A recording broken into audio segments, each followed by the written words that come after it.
Hi, I'm Stephen Lewis, your host on this little adventure that I like to call Life as We Know It. If you could, give me a like, give me a follow on the socials at Stephen Lewis on the air. And I'm on TikTok as well, but I'm not a good TikToker. I'll be the first to admit that I'm not cool enough to get my TikTok done right. But nonetheless, I talk about things that I kind of feel interesting, and maybe you do too. My background, real quick. Started doing radio, found it by accident when I was a junior in college, and never looked back. Had the privilege of hosting morning shows with some very talented folks.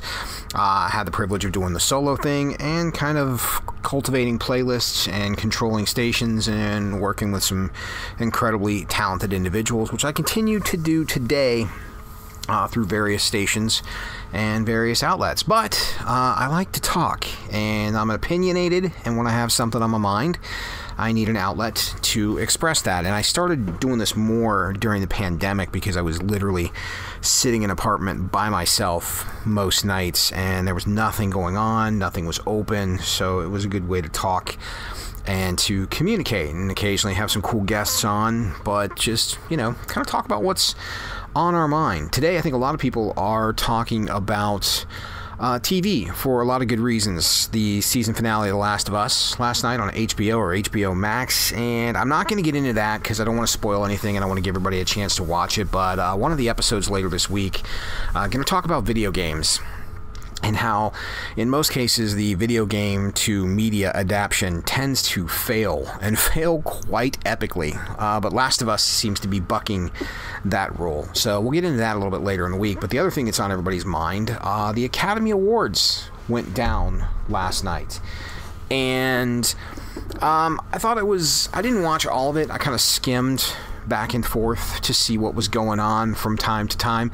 That show is, quite frankly, boring. I think it got livened up a little bit last year with the whole Will Smith thing, and I was kind of disappointed because I love Jimmy Kimmel a lot. I think Kimmel's hilarious, but you started making Will Smith slap jokes, and that's the easy way out. Just, kind of move past it, get beyond it, would have been the way that I would have liked to see that go, but I'm not being paid that kind of money to, host the Oscars. So if that ever happens, maybe I'll be able to move past things. Who knows? But nonetheless, I felt like that was a cheap shot.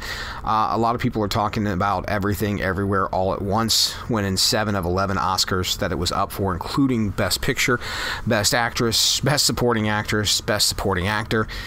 It was, I saw the movie and I liked the movie. I get why it did what it did. It would not have been my choice for everything. I think, Angela Bassett was visually upset that she lost out to Jamie Lee Curtis for Best Supporting Actress. And a lot of people I saw this morning, the first thing that people said is she got snubbed because she was African American. No, absolutely not.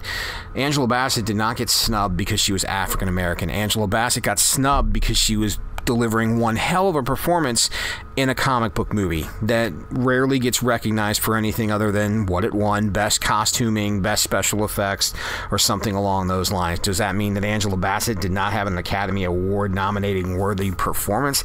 Absolutely not. She was fantastic in Black Panther: Wakanda Forever. So I don't think it was a racial thing as much as just the industry has a thing against comic book movies. And the Oscars has always been a show that most of the time movies win that the average movie-going public does not even see. It's very similar to the Grammys in the sense that, you're watching the Grammys, for example, and all of a sudden an artist that you've never heard of picks up a trophy. That's why, same thing, it's just kind of the way it works.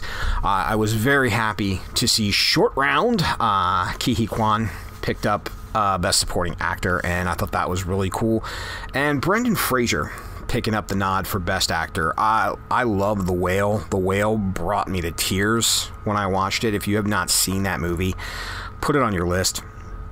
It is so worth the time to check out and to watch. It is so good on so many levels. And to see Brendan Fraser, who, was big in the 90s with kind of all kinds of different movies. He's probably most famous for things like Encino Man and, you know, stuff of that nature. But I love him in With Honors. I love him in, there's a movie where he plays a Jewish kid in an all prep school called School Ties. It's one of my favorite movies ever. A young Matt Damon is also in that. But Brendan Fraser kind of got dumped by Hollywood in the early 2000s. And he went through a lot of stuff. Personally, he gained a lot of weight. He lost a lot of weight. His health wasn't that good. His health's gotten better. And for him to win that, and he even kind of alluded to that in his speech where he was kind of said he was scraped off the bottom of the ocean floor and given another chance at this, and then to win an Academy Award.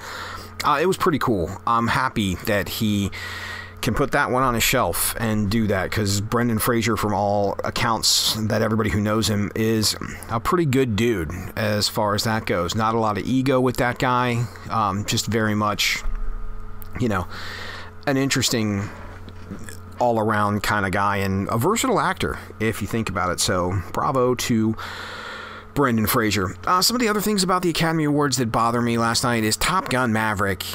Steven Spielberg alluded to it. Tom Cruise, say what you want about Tom Cruise and his Scientology thing. Top Gun Maverick brought people out of their house and back to theaters, regardless of how much it cost for a ticket. People wanted to see that movie on the big screen, and it made $1.4 billion this year. A lot of times, money doesn't equate to Academy Awards. I get that. But there aren't that many people out there that did not enjoy Top Gun Maverick. And it did not get a nod for Best Director. It did not get a nod for Best Cinematography, which might be the same category. I'm not sure. But a friend of mine, Jeff, who runs a movie theater and is very much a very, very good film guy in his own right, brought up a good point that how does it not even get nominated for Best Cinematography when they were teaching the actors to fly their own planes and frame their own shots while they were filming, and it turned out great, which it just kind of, it sucks that Maverick didn't get more recognition. And Tom Cruise yet to win an Academy Award, and he's been in some stuff that he totally deserves it, like Few Good Men was the one that everybody back in 93 thought he would pick up an award for, and he never did. So I don't know if there's industry bias there, but anyway, the Academy Awards is what it is. Some people love it and have their Oscar parties. Some people, like me, casual fans, you punch in for a second to see what's going on and punch back out to watch something else. From a radio standpoint, the musical performances, Gaga was fantastic. Lenny Kravitz was fantastic, and so was a pregnant Rihanna. I thought all those performances were very, very good. So it was you got what you want out of it, I guess. You were entertained, but there's some things that have come out in the movies lately that has bothered me quite a bit. And I don't know why people are just noticing this now, but it seems to me that the pandemic in the last few years in this country, it's just really, it's either unmasked something that's always been there and we're actually seeing it for the first time, or it's just with social media and with everything else, we've just given people more of a voice than I think they should have. And it's, unfortunately, it's the vocal minority who makes things a bigger issue than what they already are. And I'm talking about a lot of people are now complaining when somebody's cast that doesn't necessarily look like the original character. And this is a slippery slope, and it's touchy for me because I don't like when you mess with somebody's creation. I don't necessarily think that you have the right to, just because you're doing a movie, alter someone's creation. I think, I'll use Superman as an example. Superman was created way back in the 30s. He was envisioned to be about 6'2", 6'3", dark hair, blue eyes. He's a white guy. That's who he is. That's who Superman should be.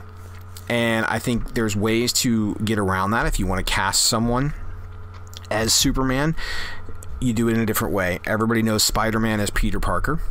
Peter Parker, white kid from New York. That's who he is. But they've kind of created a different Spider-Man and used Miles Morales and made him of a different race and a different ethnicity.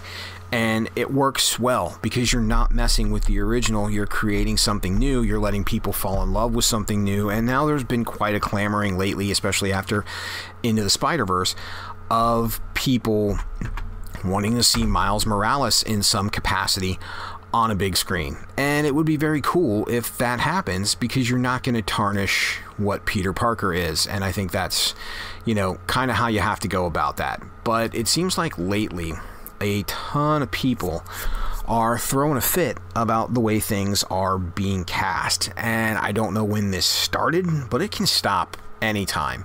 From the time the first Little Mermaid poster was released, people were all up in arms that they cast an African American girl as the Little Mermaid. And when the trailer hit, I scrolled through the trailer a little while ago just to see what the comments were. They dropped the full trailer during the Oscars. Sure enough, the comments were what you'd expect them to be. That's not my Little Mermaid. Oh, how can you, Disney getting woke and going broke. And I guess I don't have a problem with it. I really truly don't. Halle Bailey is the new Little Mermaid, and no, it's not going to be the same as the animated cartoon, but I guess, I don't know, the same thing. People are up in arms now about Tinkerbell being an African American in the new Peter Pan version, and I don't have a problem with that. I have more of a problem with, we got to make some of the Lost Boys girls. No, we don't. We really, truly don't. Leave that alone. You want to cast a black Tinkerbell? I'll applaud you if she's a great actress, if she looks the part, if it's cool, go for it. Leave the freaking Lost Boys alone. The Lost Boys are the Lost Boys for a reason. You don't need to mess with too much.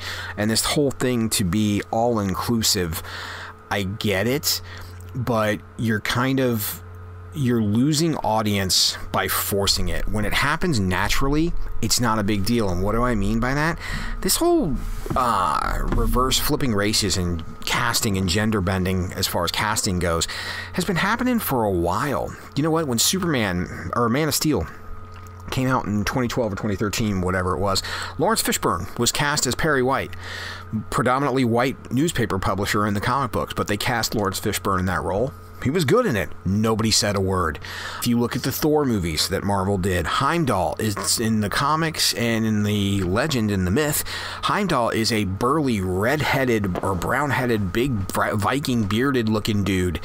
Idris Elba played him in the movies, and nobody batted an eyelash. It works fine when you let it happen naturally, but I think the problem is now is it's being forced. And when something is forced, you kind of turn away from it because it's not necessarily what you want. I don't necessarily know that the whole go woke, get broke thing is true, but I think that, somebody should take a big step back and go, who's your audience? Who are you trying to cater to with some of the things that you're doing? Because you need to, in order to really be successful and make that money, you need to get past the core audience that's already going to come to see this. And I'll just use comic book movies because I'm a nerd as an example. If you drop a comic book movie tomorrow, that audience, the comic book lover, is going to go check it out anyway. Now, they might hate it if you mess up their product, like Sony has pretty much done with everything they've touched until Marvel came around and fixed Spider-Man for them.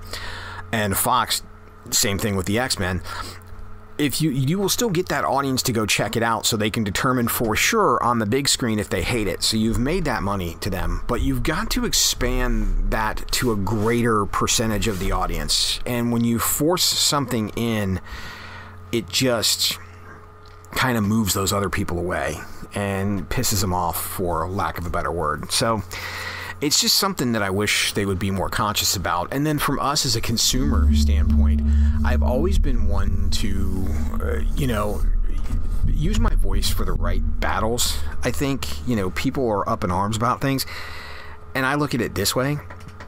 If I'm going to fight the power, it's not because Disney chose to cast a black girl as the Little Mermaid. That's not a battle that I want to charge into, because at the end of the day, I'm not losing sleep over who the hell they cast as the Ariel and the little live-action Little Mermaid. I'm truly not.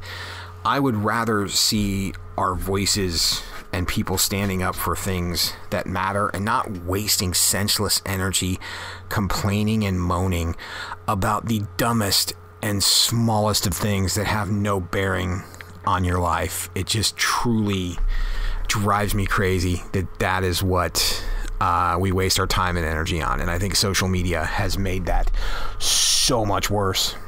You know, we've given everybody a reason to complain about everything. And to be honest with you, it is nauseating. Just if you just scroll through your feed sometime, unless, of course, you're one of the complainers, and then you see the people that complain just like you do, and it's a brotherhood or a sisterhood or whatever. But for the rest of us, it is nauseating. So anyway, give that stuff a break. I am stepping off of my high horse on this one and just, you know, let the right person do the right job. And if they're good, great. Now, if the movie comes out and it's awful, then you know what?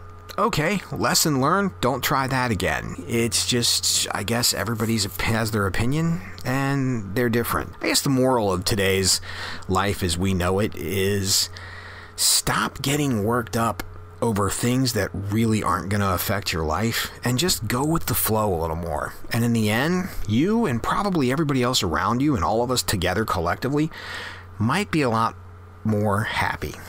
That's what I got today. Enjoy the rest of your Monday night, whatever it is you're going to do. Go spend it with people you love, like, or tolerate, because time is limited and you only have so much of it. So get out of here.